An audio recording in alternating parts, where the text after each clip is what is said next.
ನಮಸ್ಕಾರ ರೈತ ಬಾಂಧವರೇ, ಕೃಷಿ ಕುಟೀರ ಯೂಟ್ಯೂಬ್ ಚಾನಲ್ಗೆ ತಮ್ಮೆಲ್ಲರಿಗೂ ಸ್ವಾಗತ. ಇಂದಿನ ಈ ವಿಡಿಯೋದಲ್ಲಿ ನಾವು ಪೀಡನಾಶಕಗಳ ಸುರಕ್ಷಿತ ಬಳಕೆಯ ಬಗ್ಗೆ ಹೆಚ್ಚಿನ ಮಾಹಿತಿಯನ್ನು ತಿಳಿಯಲಿದ್ದೇವೆ.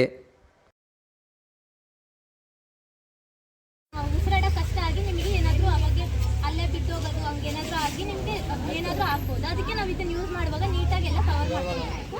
ಕೈ ಗ್ಲೌಸ್ ಎಲ್ಲೂ ಕೈ ಪೂರ್ತಿ ಕವರ್ ಆಗಿರ್ಬೇಕು, ಎಲ್ಲೂ ಓಪನ್ ಇರಬಾರ್ದು. ಆ ಥರ ಯೂಸ್ ಮಾಡಬೇಕು. ಇದು ಭಾಳ ಟಾಕ್ಸಿಕ್ ಇರುತ್ತೆ, ಜಾಸ್ತಿ ಯೂಸ್ ಮಾಡಬಾರ್ದು. ಇದು ಯಾವುದೇ ತರಕಾರಿ ಅಂತ ತಿನ್ನೋ ಅಂತ ಇರ್ತಾವಲ್ಲ ಅಂಥವು ಬೆಳೆಗಳಿಗೆ ಹೊಡಿಬಾರ್ದು. ಏನು ಕಂಟ್ರೋಲ್ ಮಾಡೋಕೆ ಆಗ್ತಾ ಇಲ್ಲ ಅಂತಂದರೆ ಏನಾದರೂ ಒಂದೇ ಸತಿ ಯೂಸ್ ಮಾಡಬೇಕು, ಜಾಸ್ತಿ ಯೂಸ್ ಮಾಡಬಾರ್ದು. ಈ ಬಾಟಲ್ಸ್ಗಳು ಇವನ್ನೆಲ್ಲ ಮಕ್ಕಳಿಗೆ ಸಿಗ್ತಿರೋ ಥರ ನೀಟಾಗಿ ಯೂಸ್ ಮಾಡೋದಿಲ್ಲ.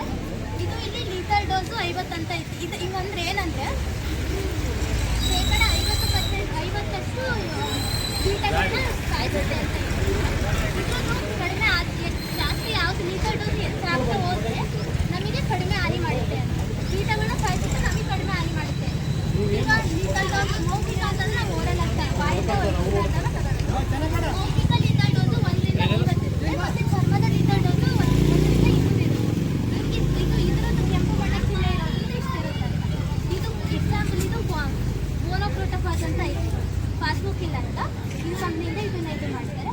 ಇದನ್ನ ಯಾವುದೇ ತರಕಾರಿ ಬೆಳೆಗಳಿಗೆ ಹೊಡಿಬಾರ್ದು ನಾವು. ಮತ್ತು ಇದು ಎರಡನೇದು ಬಂದು ಹಳದಿ ಬಣ್ಣದ್ದು ಇದನ್ನು ಅಷ್ಟೇ. ಇದು ಅದು ಕೆಂಪು ಬಣ್ಣದ್ದು ಹೇಳಿಲ್ಲ, ಅದಕ್ಕಿಂತ ಸ್ವಲ್ಪ ವಿಷಕಾರಿ ಇರುತ್ತೆ, ಅದು ಇದನ್ನು ಜಾಸ್ತಿ ವಿಷಕಾರಿ ಇಲ್ಲ. ನಾವು ಇದನ್ನು ಯೂಸ್ ಮಾಡುವಾಗ ಎಲ್ಲ ಥರದ್ದು ಸುರಕ್ಷತಾ ಕ್ರಮಗಳನ್ನು ಫಸ್ಟ್ ಕೈಗೊಂಡು ಆಮೇಲೆ ಯೂಸ್ ಮಾಡಿ ನೋಡಿ. ಇವಾಗ ಇದು ಲ್ಯಾನ್ಸರ್ ಗೋಲ್ಡ್ ಅಂತ ಇದನ್ನು ನಾವು ಯಾವುದು ಕೀಟನಾಶಕಗಳಿರ್ತಾವಲ್ಲ ಅದಕ್ಕೆ ಯೂಸ್ ಮಾಡ್ತೀವಿ. ಯಾವ ರಸ ಇರುವಂತಹ ಇದಿರ್ತಾವಲ್ಲ ಮತ್ತು ಬಿಳಿ ನೋಡ ಅಂಥವುಗಳಿಗೆ ಯೂಸ್ ಮಾಡ್ತೀವಿ. ಇದನ್ನು ನಾವು ಯೂಸ್ ಮಾಡುವಾಗ ಕರೆಕ್ಟಾಗಿ ಯೂಸ್ ಮಾಡ್ತೀವಿ. ಏನಾದರೂ ಒಂದು ಸ್ವಲ್ಪ ಇದು ಆಯ್ತು ಅಂದರೆ ಇವು ಜಾಸ್ತಿ ಯೂಸ್ ಮಾಡಬಾರ್ದು. ಪರಿಸರ ಹಾನಿಗೂ ಇದು ಮಾಡ್ತಾವೆ, ಮತ್ತು ನಮಗೂ ಏನಾದರೂ ರೋಗಗಳನ್ನ ಬರೋಕ್ಕೆ ಇದು ಮಾಡ್ತಾವೆ. ಇದರದ್ದು ಮೌಖಿಕ ಲೀಟರ್ ಡೋಸ್ ಎಷ್ಟಿರುತ್ತೆ ಅಂತಂದರೆ 51 ರಿಂದ 500 ಇರುತ್ತೆ, ಮತ್ತು ಚರ್ಮದ ಲೀಟರ್ ಡೋಸು 201 ರಿಂದ 2000 ಇರುತ್ತೆ. ಮತ್ತು ಮಧ್ಯಮ ವಿಷಕಾರಿ ಅಂತಂದರೆ ಇದು ನೀಲಿ ಬಣ್ಣದ್ದು, ಇದು ಹಸಿಮೆಟ್ ಅಂತ ಇದೆ. ಇದನ್ನು ನಾವು ಬಿಳಿ ನೋಣ ಐಟಮ್ ಸಾಯಿಸೋಕ್ಕೆ ಹೊಡಿತೀವಿ. ಇದು ಯಾವ ರಸ ಇರುವಂಥ ಕೀಟಗಳಿರ್ತಾವಲ್ಲ ಅಂತ ಹೊಡಿತೀವಿ. ಇದರದ್ದು ಮೌಖಿಕ ಲೀಟರ್ ಡೋಸ್ ಎಷ್ಟಿರುತ್ತೆ ಅಂತ ಅಂದರೆ 501 ರಿಂದ 5000 ಇರುತ್ತೆ, ಮತ್ತು ಚರ್ಮದ ಲೀಟರ್ ಡೋಸ್ ಎಷ್ಟಿರುತ್ತೆ ಅಂದರೆ 2000 ರಿಂದ 20000 ಇರುತ್ತೆ. ಮತ್ತು ಇದು ಕಡಿಮೆ ವಿಷಕಾರಿ ಅಂದರೆ ಇದು ಹಸಿರು ಬಣ್ಣದಿರುತ್ತೆ. ಇದು ಶಿಲೀಂಧ್ರನಾಶಕಕ್ಕೆ ಹೊಡಿತಾರೆ ಆಮೇಲೆ ಇದ್ರದ್ದು ಮೌಖಿಕ ಲೀಟರ್ ಡೋಸು 50 ರಿಂದ ಜಾಸ್ತಿ ಇರುತ್ತೆ, 5000 ಇರುತ್ತೆ. ಮತ್ತು ಚರ್ಮದ ಲೀಟರ್ ಡೋಸು 20,000ಕ್ಕಿಂತ ಜಾಸ್ತಿ ಇರುತ್ತೆ. ಇದು ಸ್ವಲ್ಪ ಕಡಿಮೆ ಅಪಾಯ ಮಾಡುತ್ತೆ ನಮಗೂ, ಮತ್ತು ಪರಿಸರಕ್ಕೂ ಜಾಸ್ತಿ ಏನೂ ಹಾನಿ ಮಾಡಲ್ಲ.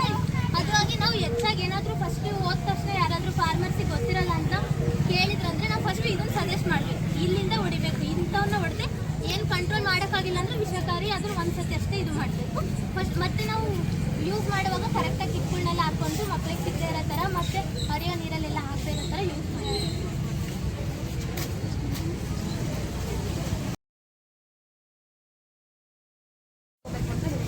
ಫಸ್ಟ್ ಮಕ್ಕಳಿಗೆ ಕೈಗೆ ಸಿಗದಂತೆ ಇಡಬೇಕು. ಅಂದರೆ ನಿಮ್ಮ ಮನೆಯಲ್ಲಿ ಎಲ್ಲಾದರೂ ಹೈಟ್ ಜಾಗ ಇರುತ್ತಲ್ಲ ಮೇಲೆ ಇಡಬೇಕು.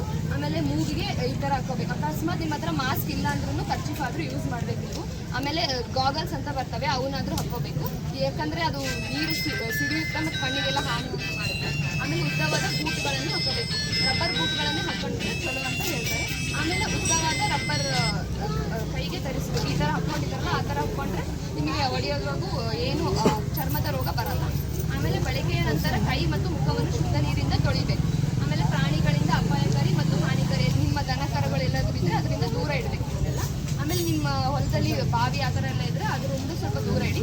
ಎಲ್ಲ ಯೂಸ್ ಎಲ್ಲ ಮಾಡಿದ್ಮೇಲೆ ಅದನ್ನು ಗುಂಡಿ ತೋಡಿ ಒಳಗೆ ಹಾಕಿ ಮುಚ್ಚಿ.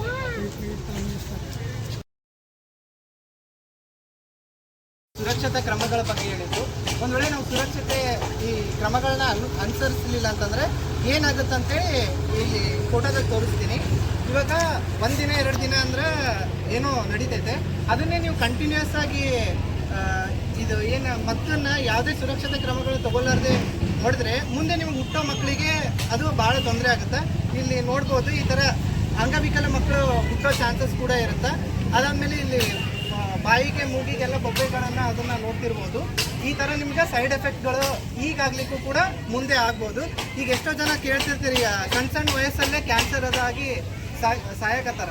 ಎದಕ್ಕೆ ಸಾಯಕತ್ತಾರ? ಅದು ಇದೆಲ್ಲ ಏನು ಕೆಮಿಕಲ್ಸ್ ಅವು ಹೊಡಿತೀರಲ್ಲ, ಅದು ಶ್ವಾಸಕೋಶಕ್ಕೆ ಹೋಗ್ತಿರಿಂದ ಅಲ್ಲಿ ನಿಮ್ಮ ಲಂಗ್ ಕ್ಯಾನ್ಸರು ಅದು ಬರೋ ಚಾನ್ಸಸ್ ಹೆಚ್ಚಿರುತ್ತೆ. ಸೊ ಅದ್ರ ಸಲುವಾಗಿ ಕರ್ಚೀಫು ಅಥವಾ ಈಗಂತೂ ಮಾಸ್ಕ್ ಎಲ್ಲ ಕಡೆ ಸಿಗತೈತೆ, ಅದಕ್ಕೆ ಮಾಸ್ಕ್ ಹಾಕೊಂಡಾದ್ರೂ ಕೂಡ ನೀವು ಎಣ್ಣೆನ ಸಿಂಪಡಣೆ ಮಾಡಬೇಕು. ಅದಾದಮೇಲೆ ಈ ಥರ ಕಾಲು ಊದ್ಕೊಳ್ಳುತ್ತಾ, ಅದಾದಮೇಲೆ ಉಗುರು ಅದು ಈಗ ಒಂದಿಷ್ಟು ಜನ ನೋಡ್ತಿರ್ಬೋದು, ಉಗುರು ಒಂದೊಂದು ಟೈಮ್ ಬೆಳೆಯಂಗೇ ಇಲ್ಲ. ಅದು ಯಾವುದ್ರ ಸಲುವಾಗಿ ಅಂತಂದರೆ ಈ ಏನದು ಮೊನೊಕ್ರೋಟೋಫೋಸ್ ಅಂತ ಭಾಳ ಡೇಂಜರಸ್ ಕೆಮಿಕಲ್ಸ್ ಇರುತ್ತಲ್ಲ, ಅದು ಏನಾದರೂ ಈ ಥರ ಕಾಲ ಮೇಲೆ ಅದು ಬಿದ್ದಾಗ ನೀವು ತೊಳ್ಕೊಲಿಲ್ಲ ಅಂದರೆ ಸ್ವಚ್ಛಾಗಿ ಅಂತಂದರೆ ಅದು ಈ ಥರ ಹಾನಿ ಮಾಡುತ್ತಾ. ಈಗ ಸ್ಕಿನ್ನಿನ ಮೇಲೆ ಚರ್ಮದ ಮೇಲೆ ಅದ್ರ ಮೇಲೆ ಬಿದ್ದರೆ ಬೊಬ್ಬೆಗಳು ಹೇಳ್ತವ, ಅದರಿಂದ ಮತ್ತೆ ಈಗ ಕೈ ತಗೊಳ್ಳೋದೆ ಹಂಗೆ ಹೋದರೆ ಮಕ್ಕಳಿಗೆ ಅದಕ್ಕೆ ಹೋಗ್ತಿರ, ಮಕ್ಕಳಿಗೆ ತಡ್ಕೊಳ್ಳೋ ಶಕ್ತಿ ಇರೋಂಗಿಲ್ಲ, ಹಾಗಾಗಿ ವಾಂತಿ ಭೇದಿ ಅದು ಸ್ಟಾರ್ಟ್ ಆಗುತ್ತೆ. ಸೊ ಎಲ್ಲರೆಲ್ಲ ಕೇಳ್ಕೊಳ್ಳೋದೇನೆಂದರೆ ಈ ಸುರಕ್ಷತಾ ಕ್ರಮಗಳನ್ನು ಪಾಲಿಸ್ರಿ.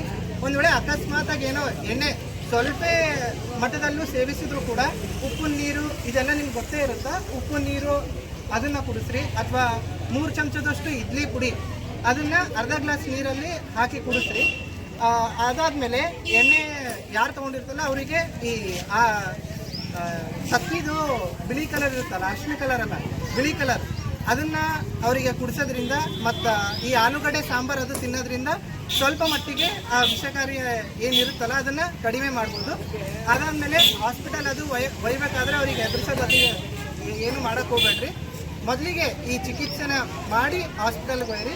ಇನ್ನೊಂದು ಹಾಸ್ಪಿಟಲ್ಗೆ ಒಯ್ಬೇಕಾದ್ರೆ ಏನೋ ಈಗ ಅಚಾತುರ್ಯದಿಂದ ಒಬ್ಬೊಬ್ಬರು ಎಣ್ಣೆ ಕುಡಿದಿರ್ತಾರೆ, ಅದನ್ನು ಮಾಡಿರ್ತಾರೆ, ಆ ಟೈಮಿಗೆ ಆ ಎಣ್ಣೆ ಬಾಟಲ್ ಏನಿರುತ್ತೆ ಅದನ್ನು ಸರ್ಕಾರಿ ದವಾಖಾನೆಗೆ ಎಲ್ಲಿ ಹೋಗ್ತಿರ್ತೀರಲ್ಲ ಆ ಎಣ್ಣೆ ಬಾಟಲ್ ಅದು ಒಂದು ವೇಳೆ ಇರಲಿಲ್ಲ ಅಂದರೂ ಕೂಡ ಯಾವ ಎಣ್ಣೆ ಕುಡಿದಾರೆ ಅಂತ ಗೊತ್ತಿದ್ರೆ ಬೇಗನೆ ಅವ್ರನ್ನ ಸಾಯೋದ್ರಿಂದ ತಪ್ಪಿಸ್ಬೋದು ಅಂತೇಳಿ ನಮ್ಮ ಈ ಪೀಡಿನಾಶಕಗಳ ಸುರಕ್ಷಿತ ಕಾರ್ಯಕ್ರಮವನ್ನು ಮುಗಿಸ್ತೀನಿ.